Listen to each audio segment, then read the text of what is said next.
Honestly, when I was a kid, my primary interest was athletics, and I guess I showed an aptitude for science and mathematics, but I didn't really apply myself in school pretty much through high school.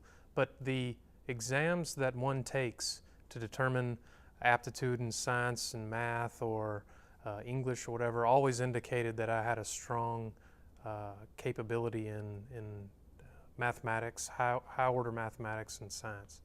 When I got injured from athletics and couldn't play sports anymore, I had to sit out from school for a while. And in the interim, my dad had come to me and said, "Hey, look, you've spent enough time not making progress in life. I want you to make me a promise." My dad's a very sincere, not very many words kind of person. And so, out of maybe 2 promises he'd ever asked me to make in life, "Yeah, Dad, I'll make you this promise. I'll go back to school. I'll get a degree doing something I enjoy, and that'll be my career." And 2 weeks later, he died. So I fulfilled my promise.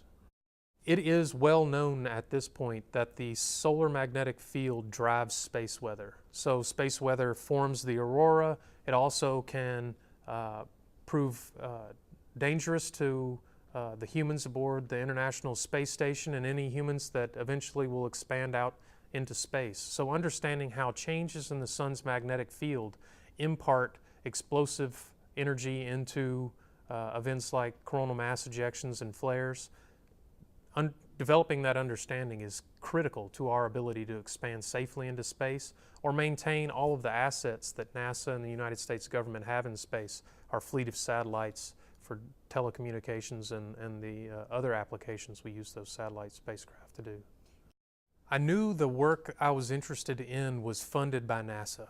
There was no other avenue in which I was going to garner funding or be employed other than directly work for NASA. So I knew going to college that eventually I was either going to be a contractor in some form or a civil servant with NASA, at least if my goals were going to be, personal goals were going to be attained.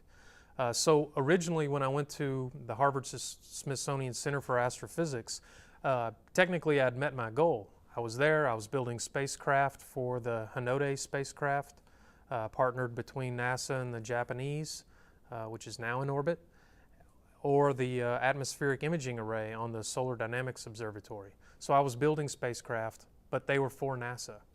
Then the opportunity came for me to transfer from Harvard to Marshall to run my own instrument program and take more of a leadership role in the day-to-day operations for Hinode, and that was just an offer that I couldn't pass up.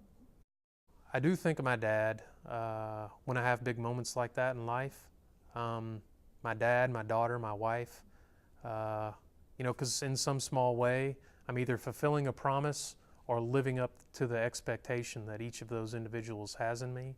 So, yeah, those are important folks. And whenever something big happens in life, I reflect on what they meant to me or how this event might impact them too. I'm really interested in stellar astrophysics, in particular, how hot atmospheres for stars are formed. So I think I'll continue to build instrumentation to study the solar atmospheres or solar analog stars that are like the sun until people ask me not to.